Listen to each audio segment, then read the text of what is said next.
Welcome back for today's college basketball pick video play heading into action for December 2nd, 2019. And this one talking about this matchup between the Furman Paladins and the South Florida Bulls. Going to give our lean on where we see the better value against the spread with the road team, the Paladins, coming in favored by about 3 points in a matchup that Vegas expects to be pretty competitive. Now, Furman, they were tremendous last year in the non-conference. I don't know if you guys remember, but Furman actually moved into the top 25. They opened up the season 12-0.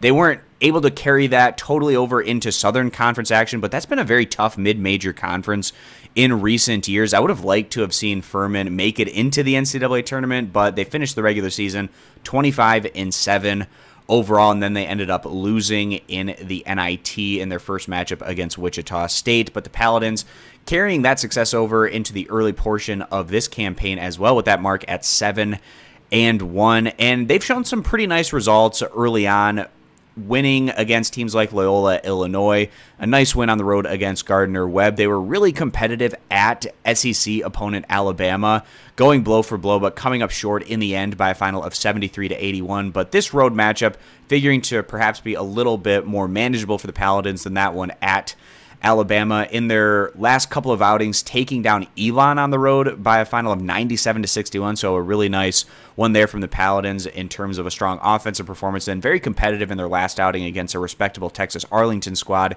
grabbing that victory by a final of 58-57. And the Paladins, they've shown really well on both sides of the ball. They're averaging around 81 points per game while giving up a little less than 60. They're 43rd in the nation in scoring average, 29th in total team defense. Now, they haven't necessarily gone against the toughest schedule, so that's aiding in their strong numbers. But nonetheless, this is certainly a mid-major squad to keep an eye on this season. And I'd like to see the Southern Conference again get multiple teams in the NCAA tournament this season.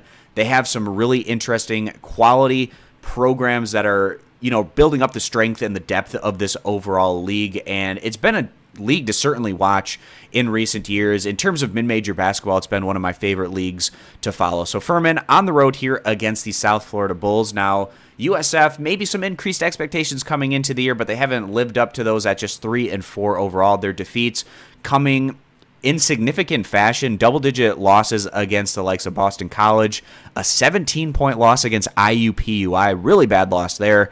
The Bulls, in their last two outings, also defeats a 20-point loss against New Mexico State and a 7-point loss against a Nebraska team that's really struggled out of the gate during non-conference play. Now, it hasn't been all bad news for the Bulls. They've picked up some nice wins, a 14-point victory over Wofford, which is a Southern Conference opponent just like Furman. And then they also picked up an 11-point win over Loyola, Illinois. And actually, that's a common opponent here. The Furman Paladins looked much more impressive in their victory over Loyola, Illinois, grabbing that victory by a final of 87-63. In terms of their numbers, the Bulls, they're averaging only 61.4 points per game while giving up a similar margin. On a game-to-game average, Furman is averaging 20 points more per contest than South Florida, and that's a statistic that is probably going to play over into this contest. Now, in terms of their defensive numbers, actually, they're very similar, but the Paladins have also been a little bit better on the defensive side of the ball. To be fair to the Bulls, they've probably gone against just a little bit more tougher of an overall non-conference slate up to this point, but the fact that the Paladins have been significantly better than the Bulls in terms of the numbers that they've put up, it is a true road game, but the Paladins giving just 3 points, they feel like they're going to be the better value bet in this one against the spread, so we're going to side with the road team, taking Furman to win and cover this manageable 3-point spread. If you agree, give the video a thumbs up. Disagree, give it a thumbs down. And you can check out all of our college basketball picks for today's action over at stumpthespread.com, which is linked down in the video description.